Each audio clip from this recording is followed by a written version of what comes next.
Akifungua mafunzo hayo, msimamizi wa uchaguzi jimbo la Kigoma mjini David Rwazo amewataka maafisa hao kuhakikisha wanasoma vyema katiba, sheria na kanuni za uchaguzi ili kusimamia zoezi hilo kwa weledi. Dhamana mliopewa ya kusimamia zoezi la kupiga kura na kuhesabu, ikiwa ni sehemu ya usimamizi na uratibu wa uchaguzi wa rais, wa bunge wa Jamhuri ya Muungano wa Tanzania na madiwani wa Tanzania bara, ni kubwa, ni nyeti na ni muhimu kwa mustakabali wa taifa letu.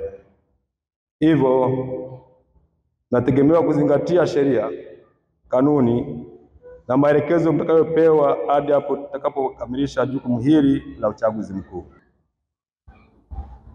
Ndugu washiriki, leo tupo hapa kwa ajili ya mafunzo, kwa ajili ya kutoa mafunzo kwa wasimamizi wa vituo, ambapo mtakuwa na jukumu la kutekeleza shughuli za uchaguzi ipasavyo kwa ngazi za kituo.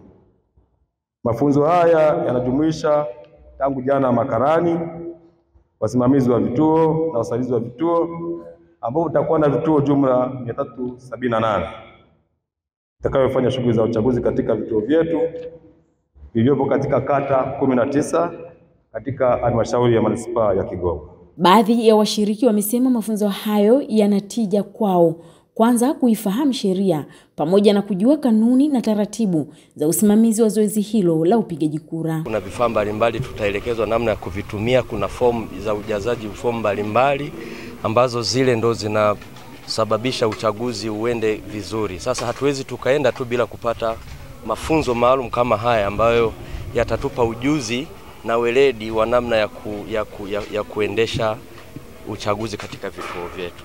Kwa hiyo semina hii ni muhimu sana kwetu sisi, na kumekuwa na chaguzi mbalimbali zinafanyika na tumekuwa tukishiriki hivi, lakini hatuwezi kutumia uzoefu wa miaka ya nyuma kwamba tunaweza tukautumia katika kuendesha uchaguzi wa sasa hivi. Inawezekana kuna mambo mengine yamebadilika ambayo tunahitaji kupata mafunzo kutoka kwa wawezeshaji wetu. Mafunzo ya leo yatatusaidia kusimamia uchaguzi bila kuvunja sheria za nchi, lakini pia yatatusaidia kufuata utaratibu kadri jinsi ambavyo tume ya uchaguzi imeweza kupanga uchaguzi namna gani ifanyike. Tupo hapa ili kupewa zile ABCDs ambazo zenyewe zitatusaidia sisi kwenye kuongoza hili zoezi na kuwasaidia wale ambao wanaweza wakakumbana na changamoto 2-3 za kutokufahamu ni utaratibu gani wanaweza wakaufuata ili kuweza kupiga kura zao. Zoezi la upigaji kura litafanyika nchini siku ya Jumatano, Oktoba 29 mwaka huu, ambapo wananchi wamehimizwa kujitokeza kuchagua viongozi ambao watalenga kuwaletea mabadiliko ya kiuchumi.